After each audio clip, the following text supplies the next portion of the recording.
Joining me now from their homes in Brooklyn and Rhinebeck, New York, Deborah Kopakin, Justin and Kate McLeod. Thank you all for joining us. Deborah, I love the moment as a reporter where you say, wait a minute, I've got to turn the microphone off. This is no longer an interview.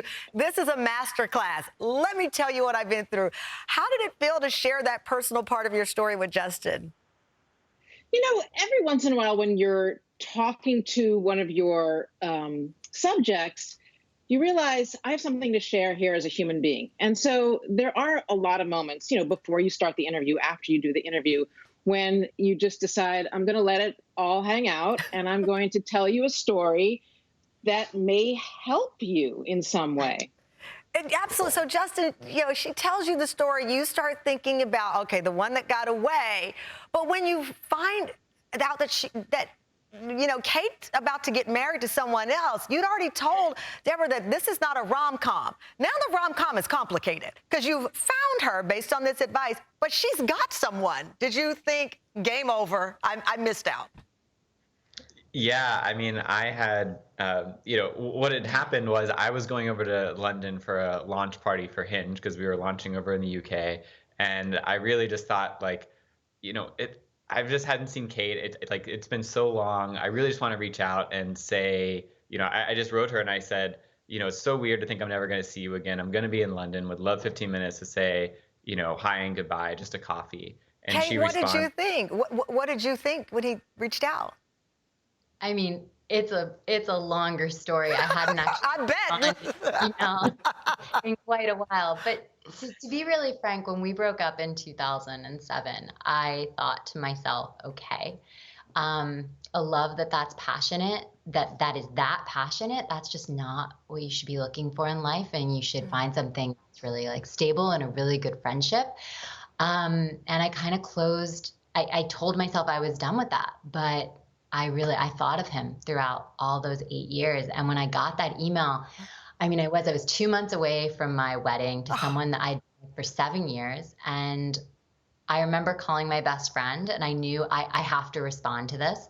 And I told her I think I might call off the wedding. Justin reached out to you. You conferred with your girlfriends, as anybody should.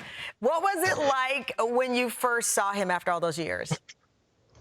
It was unreal. We were sitting in a cafe, or I told him to meet me at a cafe. I mean, honestly, we were supposed to have a phone call, and I woke up that morning. I put my pajamas on. I'm living in Zurich. It's cold outside.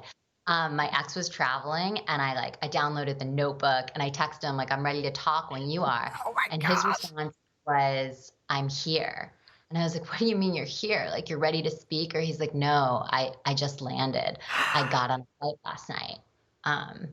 And yeah, so I'd reached out thinking that she was in London, and then I found out she's in Switzerland, but she's willing to talk. And so she said, well, I can talk to you tomorrow on the phone. And I just went straight to the airport and bought a plane ticket and flew over. And then by the time she texted me the next day to say she could speak, I was just going through customs. Listen, I got to tell our audience, this is an amazing story. By 2017, you got married. You have a newborn baby.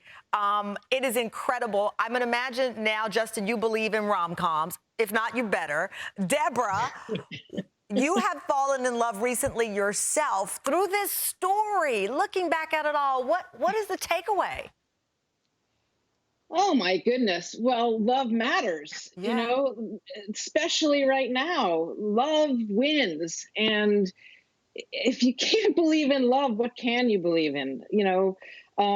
I was honored to play the small role in their relationship, but it was a small role. It was just hey, love matters, basically. Yeah. And so he went and, he did this on his own. I was only a catalyst. I wasn't the person that made this happen. Listen, he leaped through the door. Justin, I'm talking about you like you're not here, but you helped open it. I just think it's beautiful. Kate, you throwing caution to the wind. You're in a relationship. It doesn't get messier than that. And it worked out. I'm just thrilled for you. Congratulations on the baby, the love story of a lifetime.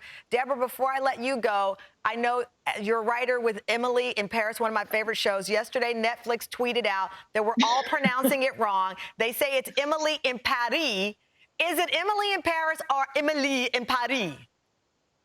I don't know. This was something that was news to me, too. I think this is the Netflix PR machine, brilliant as they are. because everybody was talking about it on Twitter yesterday. I know. I mean, I don't know. I don't know.